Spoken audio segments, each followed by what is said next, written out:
Hi everyone, it's Richard here again. This time a few words about management and government. Again, it's not a new idea, it was just another one more in the theme, but people still seem to struggle with this, so I'll try again.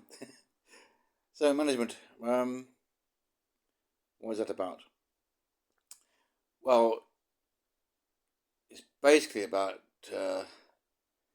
allocated resources and budgets to achieve a particular goal, a project or whatever. So, you've got some kind of well defined objective. You assign people to make the thing happen. You assign other resources as a manager, I mean, and and then the management itself, the process, I think is best viewed as a kind of teamwork effort. This is based on scientific experience and sound experience of people in the army, British Army. So I think it works. The point of the team is about 5 or 6 people. Apparently, that's about the optimum size that the human brain, that mind can't really cope more than, well, it can, but the optimum size is about 5 or 6 people, probably five and one team leader, so 6 in total. That leader then tells the team what we've got a particular task to do, and then invites them to provide feedback or informed opinions or raise concerns about various issues. All that should be encouraged because two heads are better than one. So the team leader should him or herself be knowledgeable, of course, but not necessarily an expert in all the domains. And this is what wonderful the army used to have.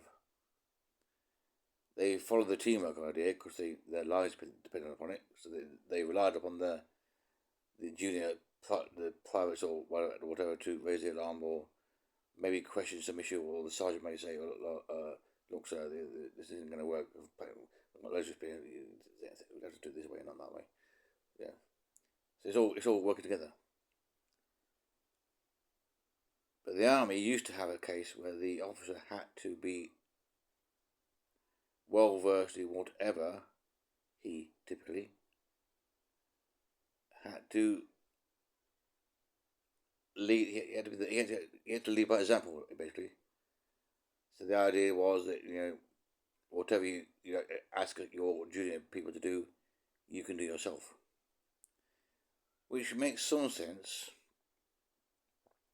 Obviously, it helps if the leader has some idea about what the experts are doing. That helps a lot. But the leader himself or herself doesn't need to be an expert as such. Or if they are, the expertise in management, not in actual technical things or whatever. Obviously, communication is essential. If that's not working, then the whole issue has to be escalated to the higher ups, and then they sort it out. So management is one of these things which is simple, but not easy. It's simple because it's a very simple model, and the best way to do it, proven way, is teamwork by encouraging feedback from the lower ranks and working together to solve a particular problem. But in the end, the leader decides which way the team is going to jump. So he or she has to carry the can for that decision. She may well listen to subordinates and should do so, but in the end, he or she has to be responsible for the decisions made, and that's the way the team works. So I think that's the optimum form of management, because the team could be a very high level one, board members. So the boss could have a team of, say, half a dozen people being heads of department, and each head of department, him or herself would have a team under them to do project management or whatever, and then teams actually doing the work and ending with the cleaners and so forth. So it's yeah, this teamwork idea is what really works. I'm sure of this. Now the point about government is this: it is also concerned with management. It's about allocation of resources and budgets. You know, the Chancellor make money for this, money for that, and not for this and not for that, and making decisions on behalf of the nation as a whole. But the big difference, of course, is the political angle. It doesn't matter if democratic or not, there's still a political angle. In China, you've got a government which is autocratic, of course, and dictatorship, but there's still a political angle. There's still people with opinions and views who somehow get heard, or at least noticed sometimes. Not much, I guess, but it does happen. It's people. It's bound to happen. But in democracy, you've clearly got a political aspect to it. So in the UK, we have a system whereby people can vote for MPs, and the MPs are then supposed to represent them in Parliament, and the Parliament is then supposed to oversee the actions of government. So the government executive actually does the job of management, you know, daily management, and the Parliament is the kind of shareholders, if you like. So if you take the idea further, consider an example like a bank, so a big city bank,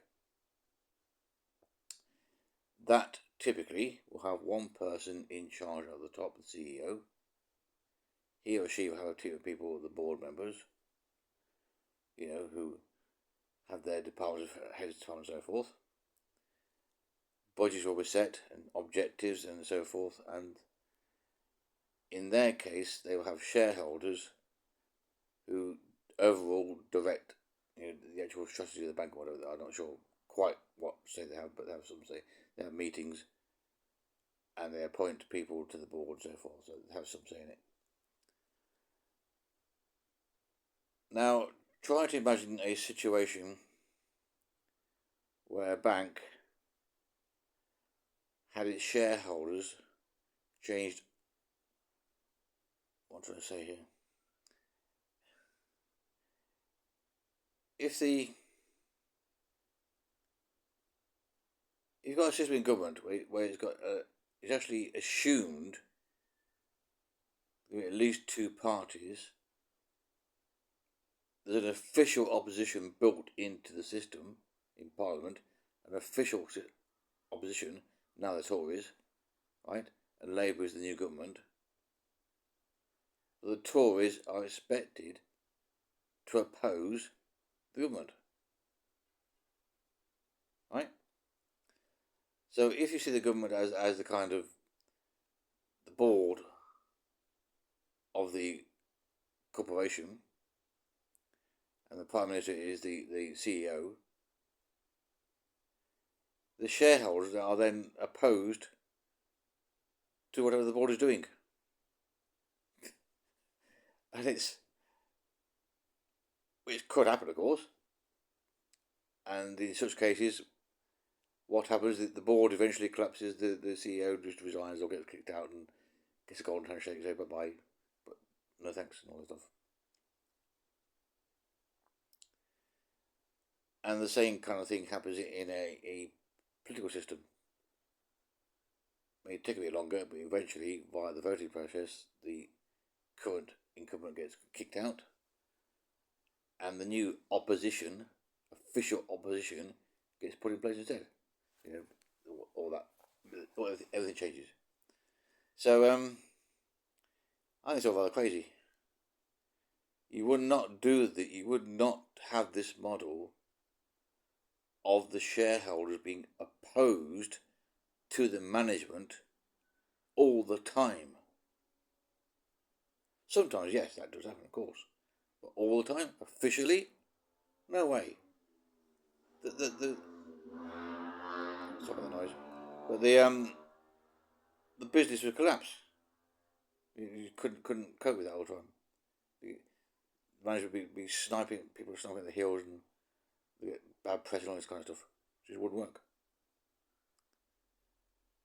So why then do we have a system of management at government level which is always opposed? It's a very strange concept. The theory, as I understand it, is that by having kind of debates like polite debates like in school, whatever, or well, I take your argument, but if you seem to have gotten at this point and so forth, eventually you'll get to consensus, and you work out things out. But no, it doesn't work that way. What it gets emotional arguments and rows and point scoring and children playing games, not sensible decision making. And it's a really strange system. In terms of management, in terms of getting long-term consistent performance or whatever the objective is, having opposition built in is bonkers, and having a change of management every 5 years or 10 years is bonkers. Should be allowed, of course, but not on a regular basis, not built in.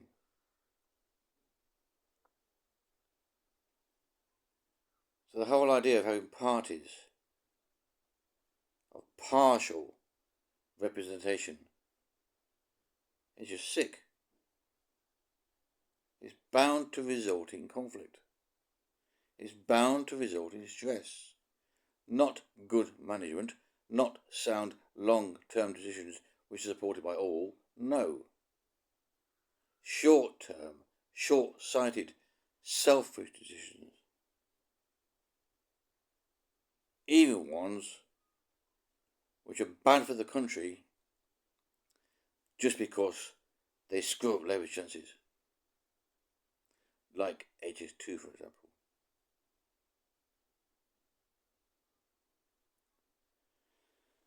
The whole system is just freaking insane. In terms of management, it makes no sense whatsoever.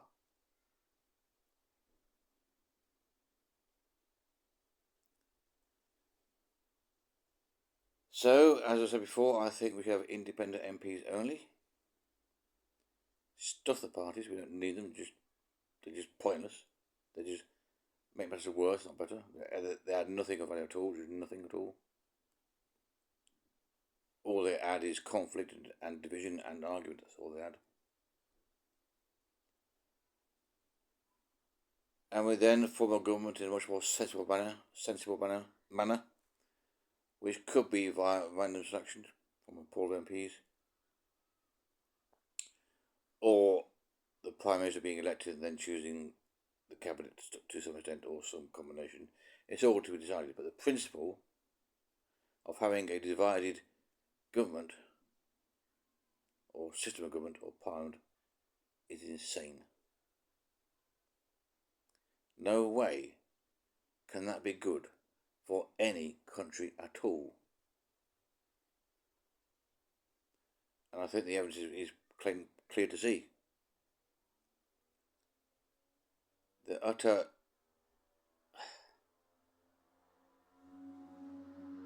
the noise, sorry, I beg your pardon.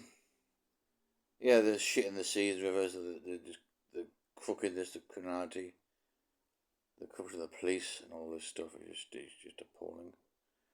The constitution being so weak, the media being complicit in all this bollocks. It's utter shite.